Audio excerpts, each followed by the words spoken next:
Hola y bienvenidos de nuevo a un episodio más de Perlas en Medicina de Emergencias. Soy Alejandro Moya, médico especialista en medicina de emergencias y hoy estaré con ustedes en esta nueva entrega. El diagnóstico y la epidemiología de la colecistitis calculosa aguda se nos ha enseñado a todos los médicos desde los primeros días de la escuela de medicina.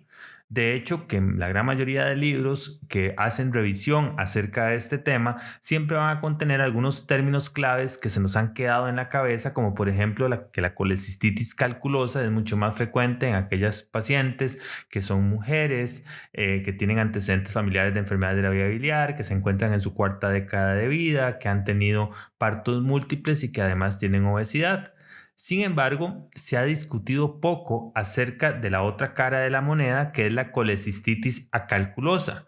Y por lo general, las descripciones que encontramos en la literatura son muy breves y se resumen de manera inadecuada en una frase que es que por lo general esta patología es un diagnóstico de la unidad de cuidados intensivos en los pacientes en estado grave. Sin embargo, recientemente los artículos y las descripciones de la colecistitis acalculosa han evolucionado de manera significativa junto con los avances en su atención. Y es por esto que durante el día de hoy haremos un breve repaso de esta patología. De nuevo, sean todos bienvenidos a Perlas en Medicina de Emergencias. Duncan, en un inicio, describió la colecistitis acalculosa en el año de 1844 en un paciente que se sometió a una reparación de una hernia femoral. Más tarde empezaron a aumentar los informes y la notoriedad de la enfermedad, sobre todo durante la Guerra de Vietnam, cuando esta patología empezó a presentarse de manera bastante frecuente en soldados que sobrevivían a procesos sépticos y lesiones traumáticas. Con el aumento de las unidades de cuidados intensivos, la prevalencia de las colecistitis acalculosas también se incrementó de manera significativa. Hoy, que la medicina moderna permite a los pacientes vivir más tiempo con múltiples comorbilidades, se ha encontrado esta enfermedad también en el ámbito ambulatorio y es precisamente este comportamiento epidemiológico lo que ha hecho que cada vez con mayor frecuencia nosotros tengamos que atender pacientes en los servicios de emergencias con esta patología. Y si nosotros mantenemos en nuestra cabeza la idea de que es una patología únicamente del contexto de la unidad de cuidados intensivos, pues probablemente vamos a cometer muchos errores diagnósticos y vamos a dejar pasar muchos pacientes con esta enfermedad durante el abordaje inicial del mismo en nuestras salas de atención.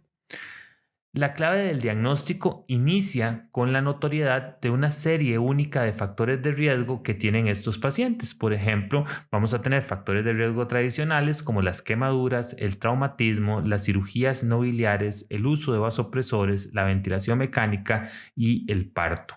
Pero también, por otro lado, vamos a tener algunos factores de riesgo que encontramos en aquellos pacientes que se presentan al servicio de emergencias con la patología. Y vean ustedes que por lo general, a pesar de que se ha dicho que muchas de estas pacientes tienden a ser mujeres. Por otro lado, encontramos que en el contexto de la colecistitis acalculosa, la mayoría de casos que se presentan en el servicio de emergencias son relacionados al sexo masculino, también a la sexta década de vida, la hipertensión arterial, la arteriopatía coronaria, la vasculopatía periférica y la diabetes. Hay un común denominador en este contexto que es aquellos pacientes que tengan mucha comorbilidad o enfermedades crónicas manejadas de forma irregular, constituyen un factor de riesgo precisamente para que los pacientes presenten colecistitis acalculosa y que ésta pues tienda a ser diagnosticada en el servicio de emergencias.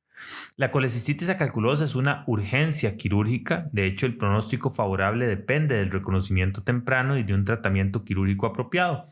Se estima que la colecistitis acalculosa abarca alrededor del 10% de todos los casos de colecistitis.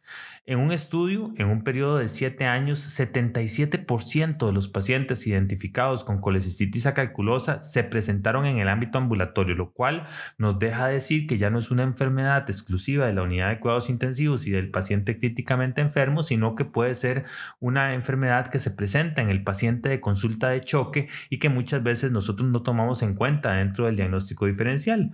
Por otro lado, resulta importante mencionar que el 45% de estos casos se ingresó eventualmente sin el diagnóstico de colecistitis, lo cual refuerza el concepto de que muchas veces el médico no toma en cuenta este diagnóstico porque considera que el paciente no se encuentra en una situación crítica, o como no es un paciente de unidad de cuidados intensivos, no debería de considerarse este diagnóstico. Además, si se retrasa el tratamiento específico, la enfermedad puede tener un índice de mortalidad bastante alto, que incluso puede llegar hasta un 65%. En cambio, cuando se diagnostica de manera temprana y se interviene adecuadamente de manera temprana, la mortalidad es más o menos un 7%. Esto se contrarresta con las cifras usualmente informadas de 1.5% de mortalidad para la colecistitis calculosa. ¿Por qué? Porque el médico lo piensa con mayor frecuencia, busca el diagnóstico de manera activa, lo realiza de manera temprana y lo trata de manera oportuna. Por otro lado, si bien es cierto, la colecistitis calculosa es una entidad rara, va a ser muy importante tenerla en la mente del médico que trata pacientes con sepsis, debido a que, si bien es cierto, cuando el paciente no tiene una causa clara de su proceso infeccioso, la colecistitis calculosa podría ser un buen diagnóstico a considerar, sobre todo si el paciente presenta dolor abdominal.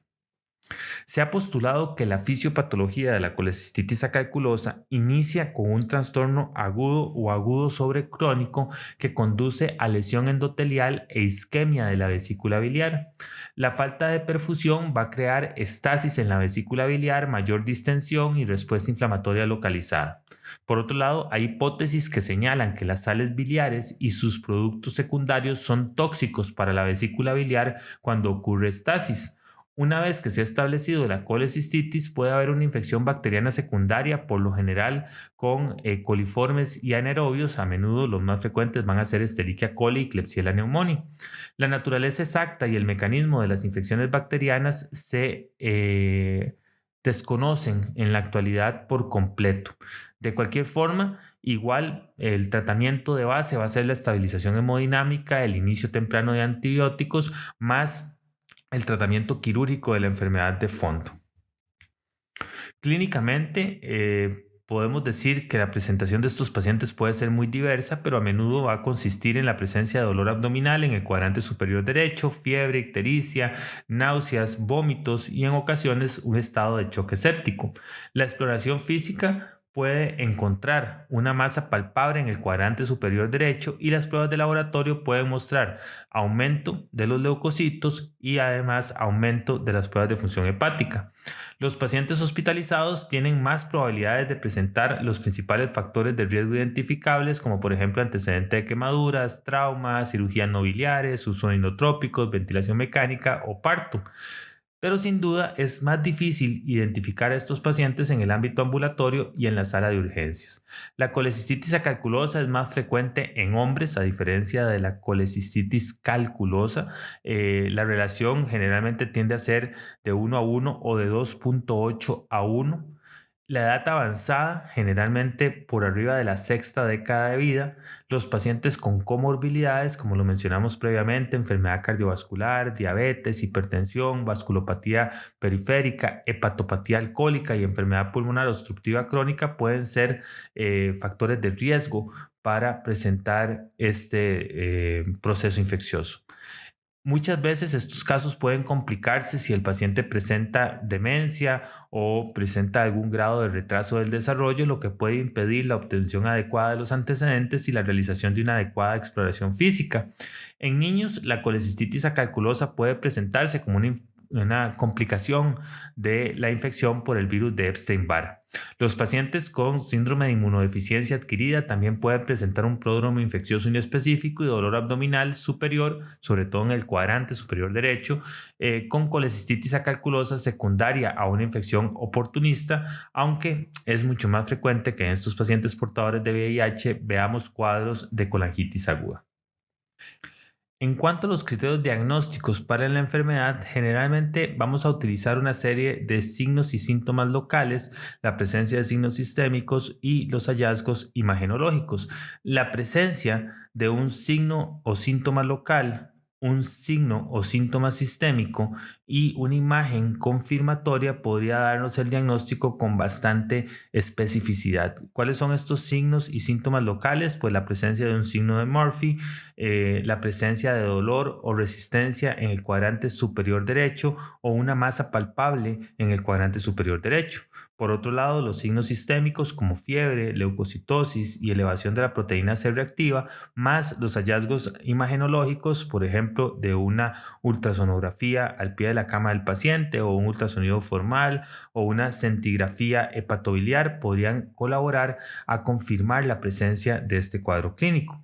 Una vez que ya nosotros hemos hecho el diagnóstico de la enfermedad, lo siguiente que hacemos es determinar cuál es el grado de severidad para esta patología. Y esta patología puede ir desde un grado 1 o un estadio 1, que es considerado un estadio leve, a un estadio moderado, en donde existe elevación del conteo de células blancas, puede haber también disminución del conteo de células blancas, puede haber masa palpable en el cuadrante superior derecho, que la duración de los síntomas sea de más de 72 horas o que hayan signos marcados de inflamación local como colecistitis gangrenosa, pericolecistitis o un absceso pericolecístico, un absceso hepático, la presencia de colecistitis enfisematosa o peritonitis. Y finalmente, aquellos pacientes con una colecistitis aguda severa, pues van a ser aquellos que además de presentar la enfermedad, haya evidencia de que existe disfunción de órganos a distancia, como por ejemplo disfunción cardiovascular, disfunción neurológica, respiratoria, renal, hepática o hematológica. Las imágenes diagnósticas son fundamentales para establecer el diagnóstico de forma temprana. De hecho, que hay un estudio que evaluó la tomografía computarizada del ultrasonido y la centellografía y encontró que el ultrasonido tiene una sensibilidad del 92% y una especificidad del 96%. La tomografía tiene una sensibilidad del 100% y una especificidad del 100%. Y consideró que estos dos medios diagnósticos, al compararlos con la centellografía, fueron excelentes modalidades diagnósticas. Y además determinó que la centellografía tenía una mala especificidad, acerca de un 38%. A menudo, al momento del diagnóstico, el diferencial sigue siendo amplio y la tomografía axial computarizada no solamente tiene una buena sensibilidad y una buena especificidad, sino que además nos ayuda a buscar algunos otros diagnósticos alternativos que podrían ser la causa del cuadro clínico del paciente.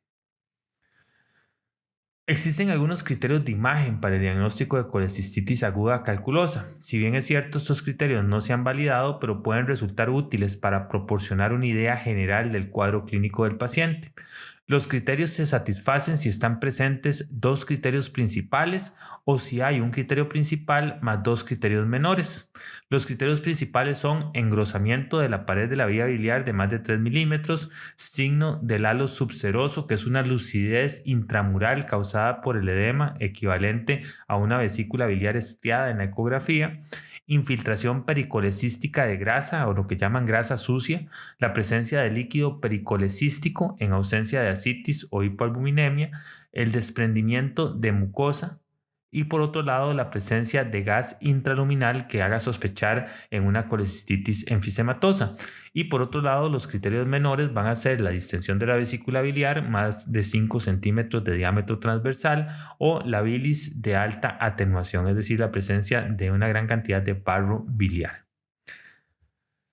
Un aspecto positivo es que una vez que se establece el diagnóstico, el tratamiento aún es parecido al de la colecistitis calculosa. Deben de iniciarse antibióticos con cobertura para coliformes y anaerobios, por lo general un beta-lactámico con un inhibidor de la beta-lactamasa.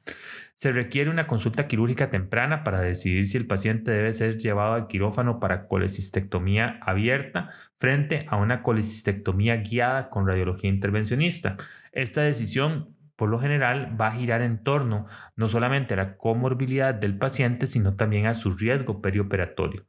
Las complicaciones como la colecistitis enfisematosa, la vesícula biliar perforada, pueden también alterar drásticamente la evolución del paciente y también el plan de tratamiento, lo que refuerza aún más la importancia del diagnóstico temprano en los servicios de emergencias. Así que para llevarse a casa de esta perla, el día de hoy debemos de tomar en cuenta que no todos los casos de colecistitis se van a deber a cálculos biliares. De hecho, que la gran mayoría Si bien es cierto, son colecistitis calculosas, tenemos un porcentaje de cerca de un 10% de las colecistitis en las cuales no vamos a encontrar este factor desencadenante y van a ser colecistitis acalculosas, que no solamente son diagnósticos de la unidad de cuidados intensivos, sino que ahora, debido a los cambios en comportamiento epidemiológico de los pacientes, podemos encontrar esta patología en pacientes que vienen de la calle, incluso en el ámbito ambulatorio. Y finalmente, una vez que se logre establecer el diagnóstico, el cual debe de ser temprano,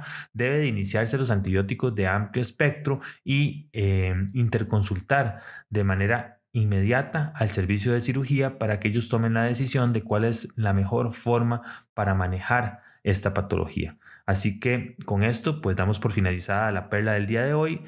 Nos vemos en una próxima entrega. Hasta pronto.